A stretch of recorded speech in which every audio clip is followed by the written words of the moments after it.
함께 나누실 하나님의 말씀은 창세기 47장 7절부터 10절까지 말씀을 보시겠습니다.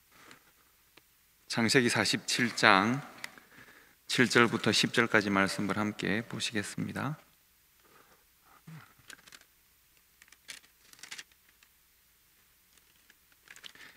우리 한 목소리로 다 함께 읽도록 하겠습니다. 요셉이 자기 아버지 야곱을 인도하여 바로 앞에 서게 하니 야곱이 바로를 축복하매 바로가 야곱에게 묻되 내 나이가 얼마냐? 야곱이 바로에게 아뢰되 내 나그네의 길의 세월이 130년이니이다. 내 나이가 얼마 못 되니 우리 조상의 나그네의 길의 연조에 미치지 못하나 험악한 세월을 보내었나이다 하고 야곱이 바로에게 축복하고 그 앞에서 나오니라. 아멘.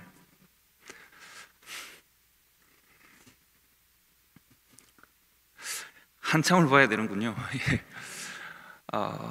혹시 괜찮으시면 앞으로 오시는 건 혹시 해칠까봐 두려워하시는 분도 있는 것 같으니까 가운데 양쪽 두 분으로 오시는 건 어떠세요? 그러니까 너무 넓게 계셔서 잘 안 보여서요.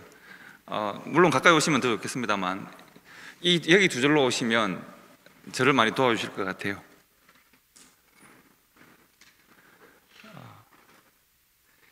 가까이 오신 분들은 너무 감사합니다. 제가 해치지 않는 사람이라는 걸 확인해 주셔가지고 감사합니다. 저는 필라델피아에서 목회를 하고 있고요, 초대교회라는 교회를 섬기고 있습니다. 만나게 되어서 반갑고 말씀을 나누게 되어서 감사합니다. 요셉 프로젝트라는 그 작년부 성경공부 프로그램으로 여러분들을 만나게 되었고 어제와 또 내일까지 함께 프로그램을 하게 되는 것 같습니다. 오늘 말씀도 그 프로그램의 일부라고 생각하시면 되겠습니다. 잠시만 소개를 드리면 요셉 프로젝트는 제가 상담을 공부하고 또 상담을 하면서 목회를 하고 있는데요, 성도들이 자기 문제를 오픈하는 걸 그렇게 원치 않으시는 것 같아요. 그래서 이제 스스로 상담의 개념으로 성경을 보고 또 자기 자신의 문제를 스스로 좀 돌아볼 수 있으면 좋지 않겠나, 뭐 그런 관점에서 성경적 상담이라고 하는 과목을 학교에서 배우면 The Biblical Change of Life라고 하는 그 과목이 있습니다. 그 과목의 내용들을 성도들이 알기 쉽게 좀 바꿔서 여러 교회에서 말씀을 전하고 있습니다. 그래서 프로그램화 시켜서 지금 말씀을 나누고 있고요, 여러분들에게도 그렇게 지금 하고 있습니다.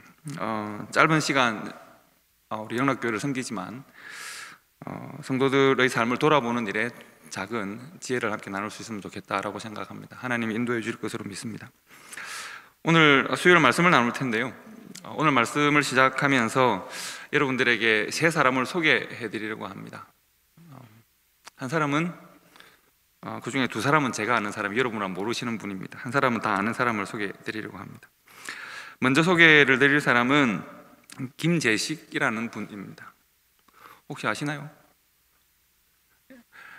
김재식이라는 분은 실은 저도 한 번도 만난 적은 없는, 그러나 참 친하게 지내는 분입니다. 이분은 한국에 있는 분이고 방송국 PD 생활을 하셨는데 아내가 갑자기 불치병이 걸렸습니다. 지금 한 4, 5년째 아내를 간호하느라 직업도 그만두고 이제 아내 곁에서 아내를 간호합니다. 아내가 근육이 무력해지는 병에 걸려서 거의 움직이지 못하시기 때문에 아내 병상을 지키면서 글을 쓰시는 분입니다. 혹시 뭐 여러분 아실지 모르겠는데 갈릴리 마을이라고 아시는지 모르겠습니다. 누군가 하면 낮에 내처럼 밤엔 달처럼이라는 그 찬양 아시잖아요. 낮에 내처럼 밤엔 달처럼 하는 그 찬양 한 최영덕 간사님이 이제 낮에 내처럼 밤엔 달처럼이라고 하는 그 인터넷 사이트를 운영을 하시고 갈릴리 마을이라고 하는 글을 쓰는 사이트를 이렇게 운영합니다. 인터넷 공동체라고 말을 하기도 하는데 저도 거기 자주 글을 올리고 이분도 거기 글을 올리면서 서로가 친해졌습니다. 그래서 그분이 쓴 글 하나를 여러분들에게 소개를 드리려고 합니다.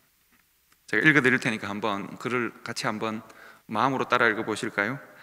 이분이 자기 아내의 병 간호를 하면서 경험한 것들을 아주 담담하게 글을 쓰고 있습니다. 글 제목은 누구나 어디 한쪽이 문드러진 채로 살아간다는 글입니다. 제가 읽어드리겠습니다. 위층에 올라가서 치료를 받는 시간이 하루에 한 번씩 있다. 갈 때마다 많이 당황스러운 모습을 본다. 서른이 채 안 되어 보이는 청년 한 사람이 다리를 절면서 걷는 연습을 한다. 곁에는 아버지인 듯한 중년 아저씨가 한 팔로 허리춤을 잡고 마주보는 자세로 뒷걸음으로 간다. 그런데 갑자기 퍽 소리가 들린다. 동시에 참으로 민망한 야 이 새끼야 똑바로 안 해? 라는 욕이 들려온다. 하루 이틀은 무슨 속상한 일이 있었나 보다 했는데 날마다 같은 시간에 같은 상황을 보게 된다. 얻어맞은 청년은 몸에 심각한 장애가 있고 정신도 온전치 않은 것 같다. 주눅 들은 표정으로 아프다 소리도 않고 대들지도 않고 묵묵히 용을 쓰면서 걷는다. 왜 저렇게 해야 할까? 마음이 너무 무거워진다. 같이 있는 시간이 길다 보니 또 다른 광경을 보게 되었다. 온 얼굴에 땀이 물방울처럼 뚝뚝 떨어지는 청년을 샤워실 앞에 세워놓고 환자복이랑 세면 도구를 다 들고 와서 씻기러 들어가곤 한다. 두 사람이 다 지치도록 재활 운동을 하고 씻기고 옷을 갈아입히고 나와서 또 다른 치료를 하기 시작하는 것이다. 얼마나 힘들까. 두 사람 다 날마다 주먹으로 배를 퍽퍽 때리고 욕을 하면서도 하루도 그러지 않고 재활 훈련을 시키는 아버지나 겁먹고 슬픈 표정으로 땀을 뻘뻘 흘리며 걷는 연습을 하는 청년이나 그 아버지의 표정이 잊혀지지 않는다. 무겁고 진지하며 웃음기라고는 한 번도 보지 못한 얼굴, 한 번의 사고로 무너진 인생과 멀쩡하고 잘생긴 아들의 날아가 버린 미래가 쉽게 받아들여질 리가 없었을 게다. 믿고 지친 심신을 집념으로 일으키며 하루도 그러지 않고 땀으로 범벅을 하는 그 뒤에 담긴 고통에 대해 뭐라고 쉽게 단정을 지을 수가 없다. 그런 생각을 하다 보니 이 병원에 어느 누군들 안 그럴까 싶다. 정도의 차이는 있겠지만 자신들이 원하지 않는 불행 속에 살아가고 있다. 사람 구실을 제대로 할 수 있을까?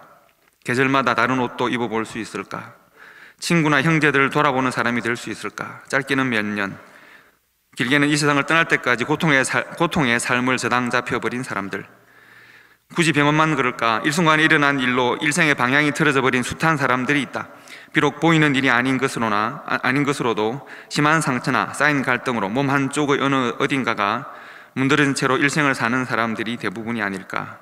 그냥 보면 낄낄거리며 아무 근심도 없이 잘만 살아가는 부러운 사람도 들여다보면 구멍 숭숭 뚫려 있고 털어놓고 들어주다 보면 눈물 펑펑 쏟아지는 그런 사연 없는 사람이 어디 있을까.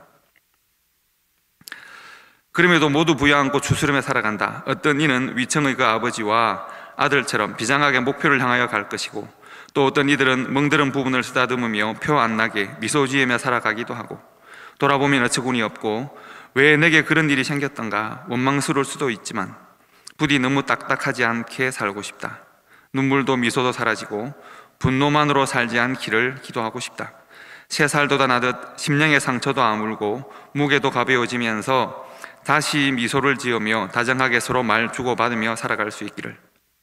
서로 그렇지 못한 사람을 보더라도 흉이나 판단은 하지 않기를 기도한다. 그 깊은 후유증을 안고 치열하게 사는 사람들인들 편할까? 나는 그만한 발버둥이라도 치며 살려고 하는지를 돌아보며 누구나 어디 한쪽이 문드러진 채로 살아간다는 것을 잊지 말 일이다. 누구나 어디 한쪽이 문드러진 채로 살아간다는 것을 잊지 말 일이다. 여러분은 이 글의 제목에 동의하십니까? 누구나 어디 한쪽은 혹은 누구나 마음에 많은 삶의 많은 부분에 아프고 고통스러운 기억들로 살아간다는 것을 혹시 받아들이실 수 있으시겠습니까? 혹은 여러분들도 그렇습니까? 제가 두 번째로 소개해드릴 분은 제가 요새 프로젝트를 하는 중에 몇 년 전에 콜로라도 덴버에서 만난 한 권사님이십니다. 권사님 이야기를 좀 해드리려고 합니다. 여러분과 비슷한 주제로 그 교회는 이제 목요일부터 주일까지 좀 길게 세미나를 했습니다. 근데 그 담임 목사님이 저하고 상의 없이 신문에 광고를 냈습니다. 상담 세미나를 오시는 분은 무료로 상담을 해드립니다. 이렇게 뻥을 치셨습니다. 저는 그것을 모르고 갔다가 목요일 시간을 마쳤는데 몇 분이 줄을 서 계셨습니다. 그래서 왜 줄을 서 계시냐 물어봤더니 목사님 모르게 광고를 냈습니다. 이렇게 해서 그 목사님의 광고를 책임지기 위해서 이제 제가 세미나 마칠 때마다 상담을 했습니다. 그 교회는 새벽도 하고 저녁도 하고 막 이렇게 하루에 몇 번씩을 상담 세미나는 뭐 1시간, 2시간 정도를 하면 상담은 그 이후에는 얼마나 길어질지 모르는 상담을 몇 분들을 해야 되니까요. 어쨌든 고생한 적이 있습니다. 그런데 그 교회의 집회에 제게 잊을 수 없는 기억이 하나 생겼습니다. 바로 이 권사님입니다. 이 권사님은 이제 어떤 분들은 한 번 잠시 상담하고 가시는 분들도 있고 했는데, 이 권사님은 매번 집회 시간 마치면 매번 상담을 하셨습니다. 그러니까 저랑 10번 가까이를 만나셨습니다. 그리고 항상 맨 마지막 시간에 기다렸다가 두세 시간 이야기를 하고 가셨습니다. 근데 사실 알고 보면 처음 한두 번은 신선했지만 나머지 이야기는 다 똑같은 이야기를 반복하셨기 때문에 어쨌든 제가 이야기를 다 들어드리고 공감했습니다. 70쯤 되신 그 권사님이시고 하얀 옷을 늘 입고 오시는 권사님이셨습니다. 남편과 40년 이상 결혼 생활을 하시는 중에 참 결혼 생활이 지치고 괴롭고 힘들어서 얼마 전에는 이제 자살을 결심하셨던 분이셨습니다. 남편은 우리 최근에 한 몇 년 전에 10년 가까이 전에 한국의 어느 대통령이 장로님이셨던 그 기억나시죠? 그 교회 같은 장로님이십니다. 그리고 한때 정치도 하셨기 때문에 아마 이름을 들어보니 저도 알 것 같은 분이셨습니다.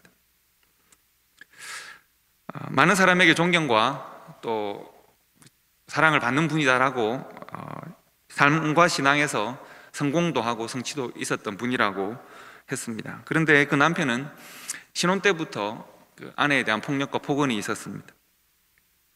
주로 그 남편이 사용하는 단어는 아주 상스러운, 그러니까 그 남편이 공식적 자리에 절대 사용하지 않는 두 사람 간의 내밀한 관계에서 아주 상스러운 말을 쓰고 아내의 인격이나 아내의 존엄성을 무시하는 말을 많이 사용하는데, 너는 살 가치도 없고 아무도 너를 사랑하지 않을 것이고 너는 아무에게도 쓸모없고 특히 나에게는 아무런 의미가 없는 여자다, 이런 표현들을 많이 했습니다.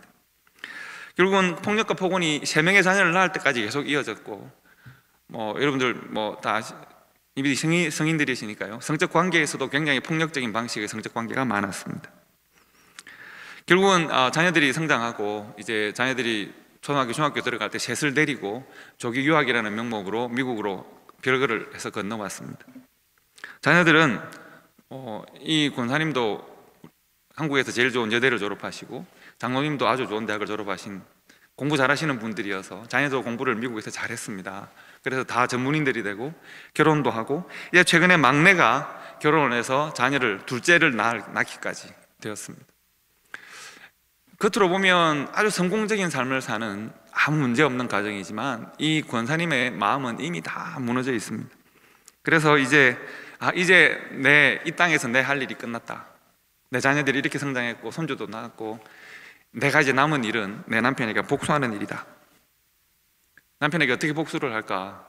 내가 미국에서 남편의 아내가 자살을 해서 스스로 죽어서 남편의 삶에 아주 작은 상처라도 남기는 것이, 그래서 내가 너에게 굴복하지 않고 이렇게 죽었다라고 하는 것을 보여주는 것이 이분의 마지막 뜻이었습니다.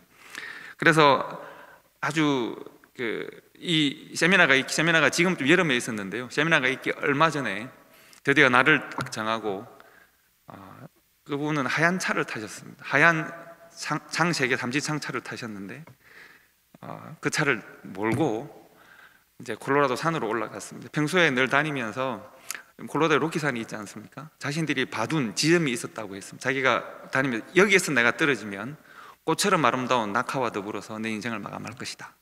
그래서 그분이 자기가 봐둔 그 자리로 차를 타고 갔습니다. 이제 정말 내가 내 인생을 마감하고 남편에게 나도 너가 필요 없었어, 내가 이렇게 너에게 복수할 것이야 라고 하는 것을 보여주는 때가 되었습니다. 그래서 차를 타고 올라가는데 그 좋은 차가, 그 고급차가 갑자기 산 중턱에서 멈춰버렸습니다. 여자 부르니까 차를 왜 멈추는지는 모르겠고, 조금만 더 올라가면 내가 봐둔 곳인데 하나님 어떻게 이렇게 끝까지 나를 안 도와주십니까? 그래서 그 자리에 너무 화가 나서 차를 차고 때리고 펑펑 울고 하다가, 하나님이 이런 것까지도 나를 안 도와주시면 내가 걸어 올라가지요. 내가 걸어서라도 올라가서 반드시 그곳에서 내 뜻을 이룰 거예요. 그리고 이제 산을 혼자서 올라갔습니다. 한 중턱에 올라가다가 너무 힘들어서 중턱에 걸쳐 앉아서 이렇게 인생이 힘든가 하고 이렇게 내려다 보는데 그 눈앞에 콜로라도 산 밑에 석양이 펼쳐졌습니다. 제가 이 세미나를 마치고 돌아가는 길에 제가 그때 운전을 해서 갔었기 때문에 필라에서 거기까지 운전해서 갔거든요. 여행을 좋아해서요. 제가 꼭 그분이 보았을 만한 그림을 하나 보아서 제가 사진을 찍었는데 한번 보시겠습니까? 제가 그분이 이런 걸 봤을 거라는 생각이 들어서요. 제가 고속도로를 지나가다가 그랬을 것 같다라고 해서 찍은 사진입니다. 산 중턱에서 내려다보니 눈앞에 석양이 펼쳐지는데 하늘도 아름답지만 그 하늘 아래에 이미 갈색으로 말라서 가까이 보면 아마 갈색으로 변했을 그 풀들이 석양에 반짝반짝 빛이 나는 느낌을 받습니다. 그리고 한참을 석양을 보면서 참 좋다 하는 생각을 했습니다. 석양의 아름다움에 취해서 참 좋다, 참 좋다, 야 진짜 아름답다. 한 번도 콜로라도에 20년을 살면서 한 번도 그곳에서 이렇게 한가하게 혼자서 석양을 본 적이 없었거든요. 그래서 한참을 보다가 좋다. 그리고 마른 풀들에 대해서 생각을 하게 되었습니다. 저 마른 풀들은 나처럼 저렇게 말라 비틀어지겠지라고 생각을 했는데 그 마른 풀들이 햇빛에 비치니까 저렇게 아름답게 반짝반짝 빛나는 것을 보면서 참 좋은데 빛이 나네 라는 생각을 하고 돌아왔습니다. 생각해 보니까 내 인생도 아름다움이라는 말을 적용할 수 있을까? 이런 생각들을 해봤습니다. 나는 내 남편으로부터 결혼하고 난 다음에 계속 못난 여자, 아무도 사랑하지 않는 여자, 살 가치가 없고 사랑받을 가치가 없는 이런 말만 들었었는데 지는 석양에 내 인생을 마치려고 하니까 석양과 자기가 동일시되면서 그 지는 햇빛에 지는 석양에 반짝거리는 들판의 풀들이 꼭 자기 같은 생각이 들었습니다. 그래서 정리되지 않는 생각을 가지고 그냥 집으로 돌아왔습니다. 근데 마침 또 내려와서 시동을 걸어보니까 차가 시동이 걸려서 집으로 왔다고 했습니다. 와서 무슨 생각이 복잡해서 이렇게 있는데 신문을 펼쳐보니까 무슨 상담 세미나가 있는데 상담을 해준다고 했답니다. 그래서 왔다는 거예요. 그래서 그 권사님이 첫 상담에서 제게 물어본 것이 있습니다. 목사님, 제가 못났나요? 물어보셨습니다. 그러니까 제가 그렇습니다 하면 큰일 나잖아요. 근데 그 권사님은 굉장히 고운 분이셨어요. 아마 젊었을 때는 굉장히 이뻤을 가능성이 많으신 고운 분이신데다가 굉장히 단정하신 분이셔서요. 아니요, 권사님 굉장히 좋으신데요.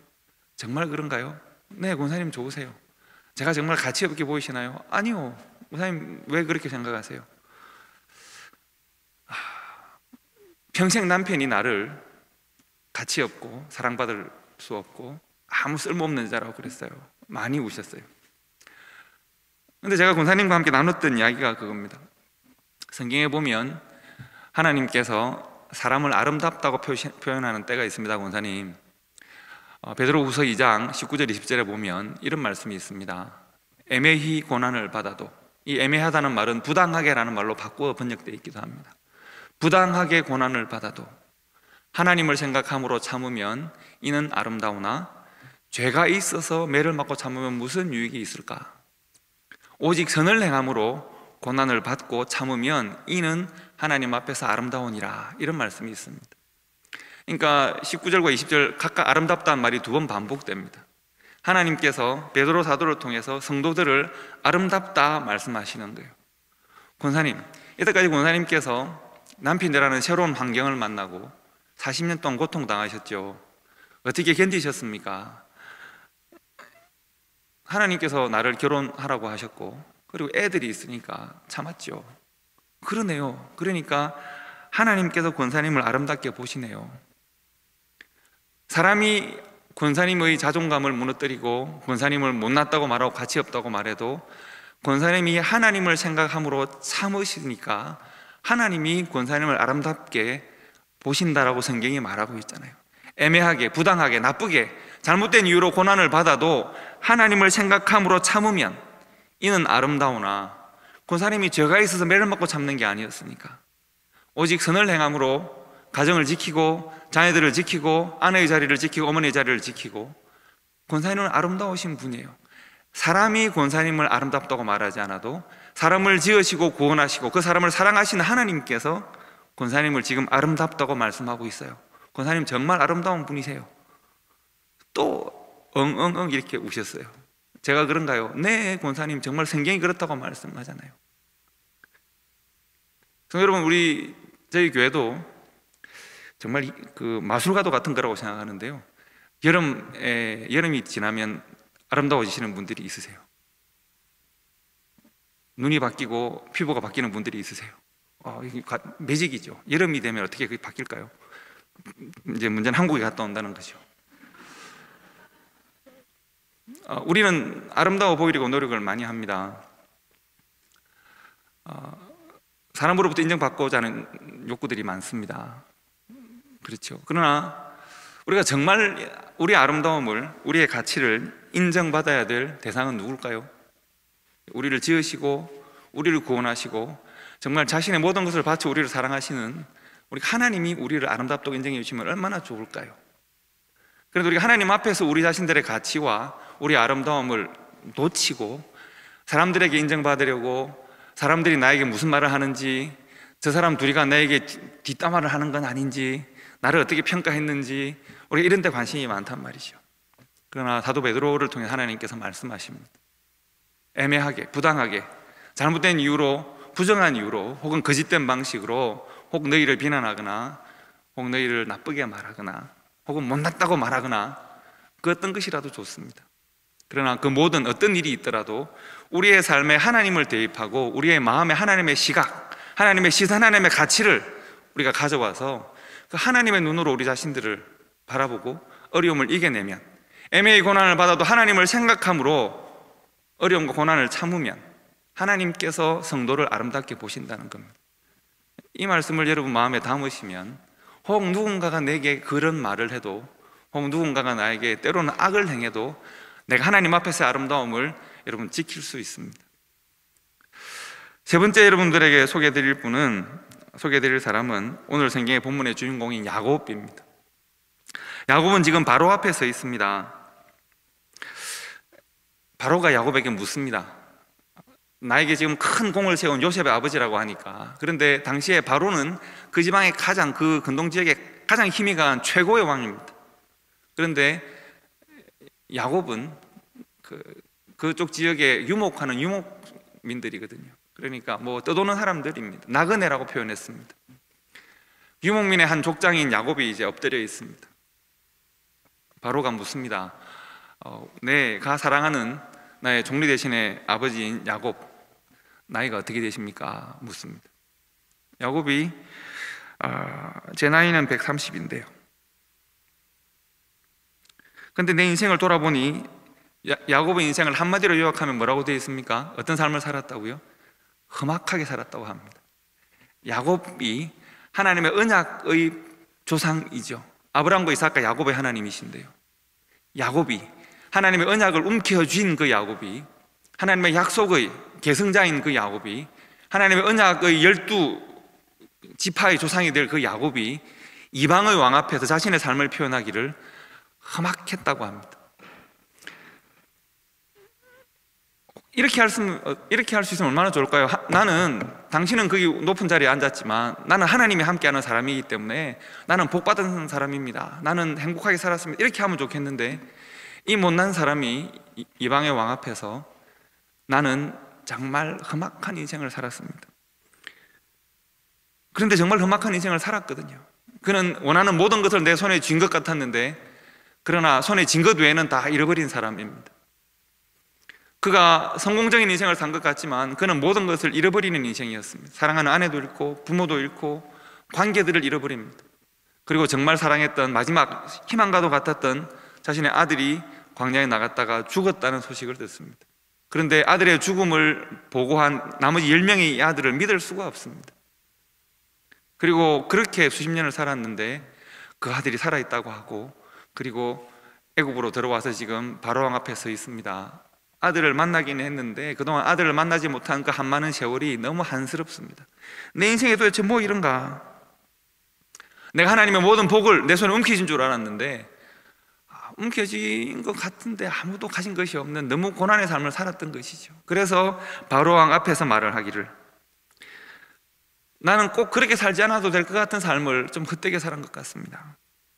좀 더 즐겁게 감사하고 기다리고 복되게 살 수 있을 텐데 나는 참 험악한 인생을 살은 것 같습니다. 내 나그네 인생, 이곳저곳 헤매는 인생, 이것저것을 원하고 이것저것을 소원해서 여기저기를 다니던 그 인생 130년을 발부둥치면서 참 아프게 힘들게 성공해 보겠다고, 잘 살아보겠다고 잘 돼 보겠다고 발버둥 쳤는데 발버둥 친 만큼 아프고 발버둥 친 만큼 눈물겹게 험악한 인생을 살았습니다. 근데 여러분, 야곱이 믿음이 없어서 그렇게 살았을까요? 잘 모르겠다는 표정이신데, 야곱이 하나님을 믿었을까요? 안 믿었을까요? 야곱은 기도하는 사람이었을까요? 아닐까요? 야곱은 제사를 드렸을까요? 드리지 않았을까요? 야곱은 믿음이 없어서 하나님을 몰랐기 때문에 그런 삶을 살았을까요?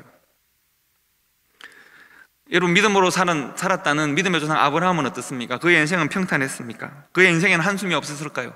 모세는 어떻습니까? 그의 인생에는 한숨이 없었고 고난이 없었습니까? 베드로는 어떻고 바울은 어떻습니까? 믿음의 사람들의 삶에는 전혀 고난도 없고 고통도 없고 한숨도 없고 눈물도 없었을까요? 그들의 삶은 믿음이 있었기 때문에 늘 잘되고 늘 형통하고 늘 기뻤을까요? 비록 그들이 그 외에 다른 사람들이 야곱처럼 험악하다고 그들이 표현하진 않았지만 그들의 삶에도 지울 수 없는 상처나 아픔과 고통이 늘 함께 있었습니다. 알고 보면 모든 인생에 다 눈물이 있고 고통이 있습니다. 누구에게나 다 문드러진 한 삶의 구석들이 숨어 있습니다. 애굽에서 쫓겨나서 미디안 광야에서 양을 치면서 40년을 헤맸던 모세를 생각해 보시기 바랍니다. 아내를 2번이나 잃고 어떻게 하지? 고민했던 아브라함을 한번 생각해 보시기 바랍니다. 하나님이 아들을 바치라고 말을 하고 그 아들에게 나무 등짐을 지우고 모리아산을 오르는 아브라함의 절망적 마음을 한번 생각해 보시기 바랍니다. 평생 예수를 부인한 자로 예수를 부인했던 기억을 잊지 못하는 베드로를 생각해 보시기 바랍니다. 모든 성도들에게 사랑받았던 스데반을 돌로 쳐 죽였던 그 아픈 기억, 비수가처럼 내 뇌를 찌르는 그 아픈 기억을 평생 안고 살았던 사도 바울을 생각해 보시기 바랍니다. 어디 그들 뿐이겠습니까? 성경이 기록된 때로부터 수십 년을 지나서 한국의 어느 한 병원에 아내를 가로하면서 자신의 직업을 잃고 집마저 잃고 병원에서 귀가하는 한 50대 가장이 고백합니다. 누구나 사람들마다 문드러져가고 썩어져가는 먹는 가슴들이 있다는 것을 자신의 먹는 가슴을 고백하면서 함께 보고 있습니다. 조국을 떠나 이민자로 살아가는 이 달라스에도 상처를 안고 고통을 안고 살아가는 수많은 먹는 가슴들이 있습니다. 콜로라도 덴버에도 있고 필라델피아도 있습니다. 먹는 가슴 눈물 고이게 하는 아픔과 고통들이 늘 우리 속에 함께 숨어 있습니다. 누구나 어느 한쪽이 문드러진 채로 살아가고 있다라고 우리가 고백할 수밖에 없습니다. 여러분, 그런데 오늘 우리 성경에는 창세기 47장 7절부터 10절 말씀을 읽었는데 7절과 10절에 하나님께서 중요한 비밀을 숨겨놓으셨습니다. 성경을 다시 한번 보실까요? 창세기 47장 7절 말씀을 보시면 요셉이 자기 아버지 야곱을 인도하여 바로 앞에 서게 하니 야곱이 바로를 축복하매 10절 말씀을 보시면 야곱이 바로에게 축복하고 그 앞에서 나오니라고 했습니다. 이건 재밌는 겁니다. 바로가 생각하기에 야곱이라는 그 노인이 130된 노인이 자신의 인생을 험악하다고 표현하고 있는 노인이 인생들 가운데 가장 성공한 자기를 향해서 내가 믿는 하나님이 당신을 축복한다 라고 말을 하면 바로가 그 말이 믿길까요? 믿기지 않을까요? 바로 입장에서는 그래 하려면 해라라고 할 수도 있습니다.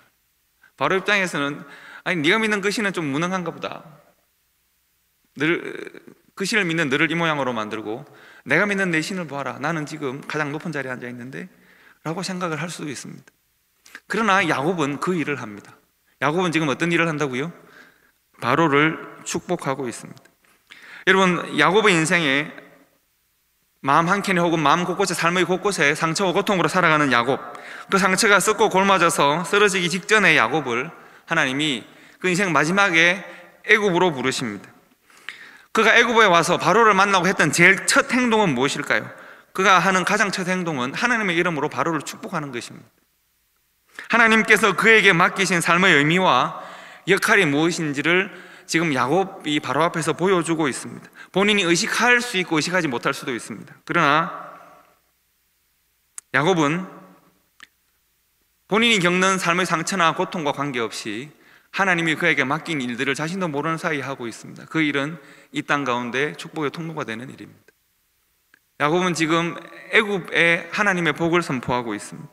나는 내 욕심대로 살았고, 나는 내 의지대로 살았고, 그래서 삶에는 수많은 상처와 아픔이 생기고 눈물과 한숨으로 살아왔는데, 나는 그렇게 살았는데 하나님은 나에 대해서 계속 일하고 있었습니다.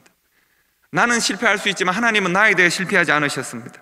하나님은 여전히 상처받고 쓰러져 문드러진 그를 축복의 통로로 사용하고 있습니다. 세상을 축복하는 통로로 야곱을 사용하고 계십니다. 야곱은 자신의 삶을 포기했지만 하나님은 야곱을 포기하지 않으십니다. 그가 지금 130인생 참 허무하고 고통스러운 인생을 살았지만 하나님께서 여전히 그의 손을 들어서 세상의 가장 높은 바로를 축복하게 하십니다. 장차 있을 출애굽이라는 놀라운 하나님의 역사는 실은 요셉에게서부터 시작되는 것이 아니라 야곱의 애굽 입성에서부터 시작하는 것입니다. 그가 지금 자신의 인생을 돌아보면서 험악했다라고 한숨 짓고 있지만 하나님은 그 험악한 세월 가운데 야곱을 지키시고 여전히 야곱을 하나님의 축복의 통로로 세상 가운데 사용하시는 일을 포기하지 않으시고 그 일에 지금 성공하고 있는 것을 지금 보여주고 있습니다. 야곱의 인생에 대한 야망과 욕망이 그의 삶을 인도하는 것이 아니라 야곱에 대한 하나님의 뜻이 그의 삶을 주장하고 있다는 것을 오늘 47장 7절과 10절이 보여주고 있습니다. 이것은 야곱에게서 끝나는 것이 아니라 그 아들 요셉에게도 그대로 이어집니다. 이번 여러분과 제가 나누고 있는 요셉 프로젝트의 핵심 구절이 창세기 50장 19절 20절 말씀입니다. 창세기 50장 19절 20절에 보시면 형님들이 요셉 앞에 엎드려서 용서를 구합니다. 야곱이 죽고 형님들은 야곱이 죽으면 이제 요셉이 아버지가 죽고 난 다음에 형님들을 이제 벌 줄 거라고 생각을 했습니다. 벌벌 떨면서 요셉 앞에 엎드려서 용서해 달라고 비는 형님들에게 야곱이 이렇게 말합니다. 형님들 두려워하지 마십시오. 내가 하나님의 일을 대신하지는 않습니다. 혹 형님들이 벌받을 일이 있으면 그것은 하나님과 형님들의 관계입니다. 형님들은 나를 해하려 하였으나 하나님은 그것을 선으로 바꾸셔서 오늘과 같이 만민의 생명을 구원하게 하시려 하셨나니 당신들은 두려워 마소서. 내가 당신들과 당신들의 자녀를 기르리이다 하고 그들을 간곡한 말로 위로하였더라고 했습니다. 여러분, 요셉의 삶을 주장하는 것은 무엇입니까? 형님들의 악함이었습니까? 하나님의 뜻입니까? 마치 요셉의 삶에 오랫동안 형님들의 악함이 요셉의 삶을 주장하는 것 같습니다. 보디발의 아내의 악함이 요셉의 삶을 주장하는 것 같습니다.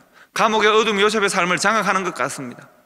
요셉이 고백하기를 그 어떤 것도 내 인생을 주장하지 못합니다. 요셉은 뭐라고 말을 하죠? 하나님은 그 모든 것을 선으로 바꾸셔서 나를 하나님의 도구로 삼으십니다.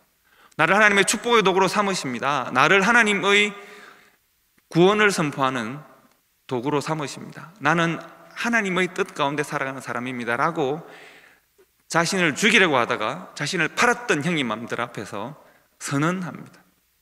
형님들이 내 삶을 좌지우지했다고 생각하십니까? 내가 형님들한테 받은 상처로 괴로워하다가 그 상처로 쓰러질 줄 아셨습니까?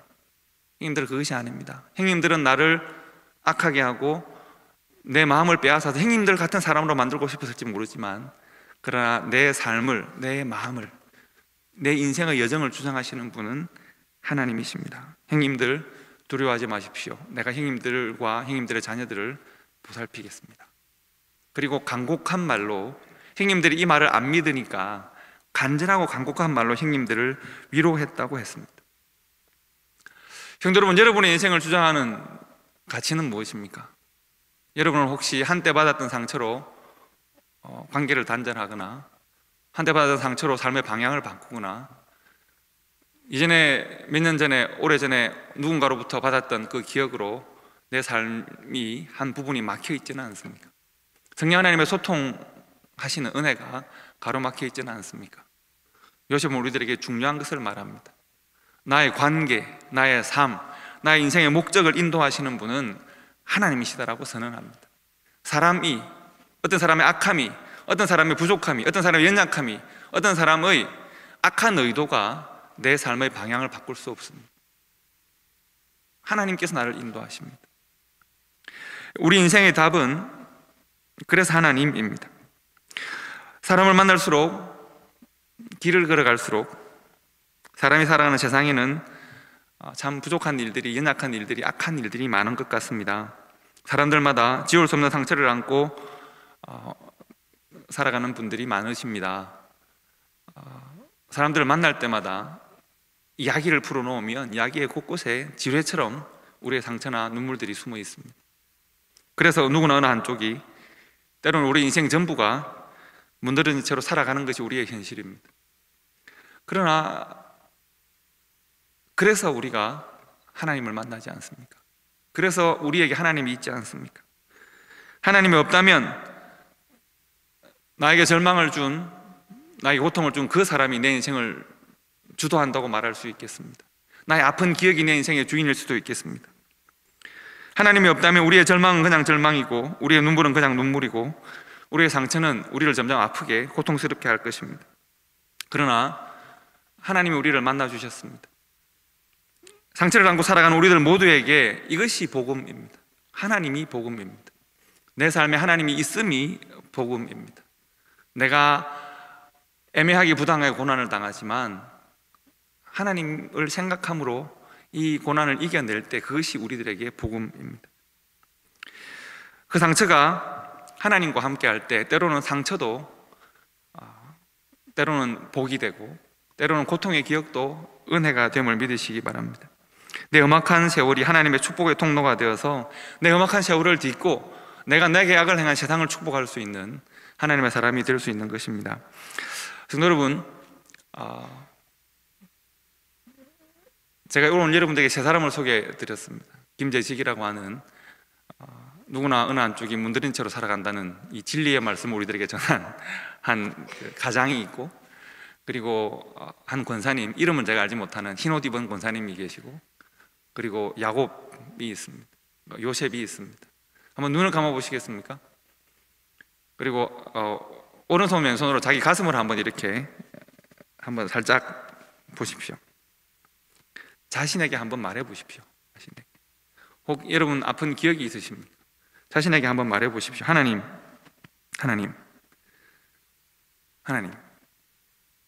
내 아픈 기억에 대하여 하나님, 한번 자신에게 말해 보십시오. 하나님, 내 아픔을, 내 눈물을 아시지 않습니까? 내 마음과 삶에 남아있는 상처를 아시지 않습니까? 하나님, 내가 이것이 참 극복되지 않고 이것을 넘어서기가 참 힘들고 그 아픈 기억을 넘어서기가 참 힘듭니다. 제가 참 험한 세월을 살아온 것 같습니다. 그런 하나님, 내게 주신 하나님의 뜻은 세상을 축복하는 축복의 통로가 되고 하나님의 구원을 전하는 통로가 되어야 하는데, 내가 이 상처의 벽을 넘지 못해서, 고통스러운 기억의 벽을 넘지 못해서 하나님, 내가 주신 사명 감당하기 어렵습니다. 하나님, 나와 함께 하셔서 하나님을 생각함으로 이 고통의 기억을 넘어서는 하나님의 사람으로 살 수 있도록 도와주십시오. 한번 잠시 기도해 보시기 바랍니다. 하나님, 내가 축복하는 사람이 되고 싶습니다. 한번 기도해 보시기 바랍니다.